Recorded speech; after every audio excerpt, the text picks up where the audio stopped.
Hey guys, so I'm here at the Tulsa Zoo today. 10 years ago, I came here with my first video camera when I was really trying to break into wedding videography, just to learn with unpredictable movements on the animals and to learn how to storytell. And so I'm back here to break in our new camera and for me to kind of practice more on long form content again with travel vlogs. So here we go, let's go check it out. They are also hosting Zoolightful, which is a 1-mile lantern-filled pathway through the zoo grounds with hundreds of illuminated animal scenes, now until July 28th. It was fun to go back and honestly just pretend to be a kid, rolling this at the entrance or fitting into the chimp's proportion outline. But I came out here to really test our new camera, break it in, see how well the quality is in certain lighting situations, and the zoom quality. I mean, you can see the crazy details on these things.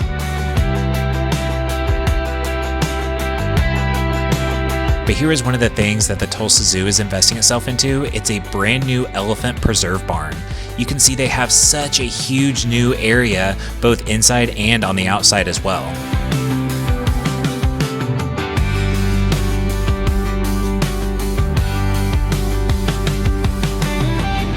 What's interesting is the challenge of vlogging really hasn't changed.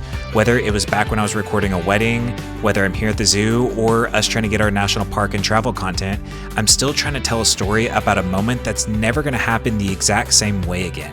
And there's something special about that to me. One thing that travel and wedding videos had in common is that, I can expect one thing when showing up and something completely different can take place on the day of. So learning to adapt is 100% a part of the process. One mistake I made in the past was focusing too much on the destination or the event, when in reality, it's honestly a ton of the tiny little moments in between that really make the video. Okay, so I'm not done yet. I'm still kind of walking around and exploring, but this actually has been very nostalgic, walking around, kind of, re-inspiring myself of how much fun video can be telling a story.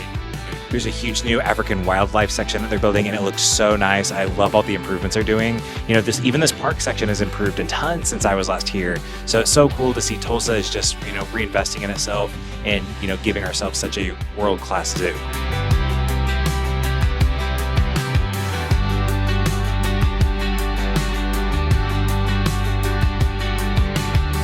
So as previously mentioned, I do have a little bit of videography in my background. However, I really honestly don't like the editing side of it. I don't want to spend a bunch of time with the color grading, working on my sound and everything. I want everything to look good straight out of camera so I can post things quicker and not spend a whole bunch of time behind the computer.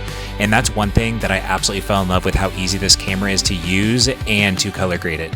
Almost none of this footage has actually been tweaked or touched up at all. Maybe barely a little bit of stabilization on some footage, but for the most part, these colors are exactly how it came right out of camera.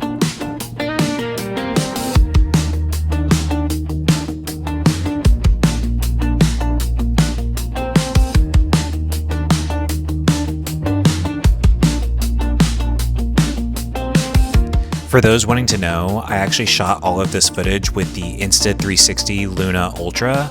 A lot of this was actually shot with the 3 or 6 times lens. Very rarely did I shoot with the 1 or 2 times because of how wide it is, unless it's shots like this. But for the most part, it was all shot with the 3 and 6 times lens, which I'm so impressed with.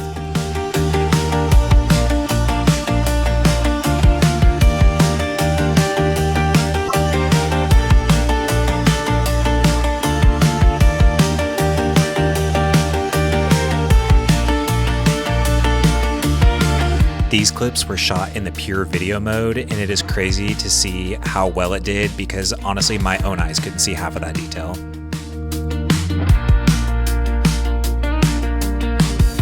Okay, so wrapping up my time here at the zoo, you can definitely tell it is hot. It is, 12:30-ish. I spent, 3.5 hours here. I felt like I was able to explore and see everything. I love that our zoo is expanding and growing and we are reinvesting into it. So it's just going to continue on the legacy of our Tulsa Zoo. The only complaint I had was when you pull up to pay to park, there's a QR code, and one of them even says save, money by paying in advance versus paying at the gate. And it actually basically ends up being the same price. There was a $3 surcharge just by paying online, and it said I was going to save $3 if I paid online. So So I don't know if there's still going to be that convenience fee at the gate, but it definitely feels misleading. But that's my only complaint. I still think it was worth every penny. I would pay it again. Definitely bring out the whole family. This was a great experience and a great day to just come out here, see the animals, and almost like reset a little bit. So definitely follow us. We're going to be continuing on these vlog adventures, both for local and our travels. So stay tuned.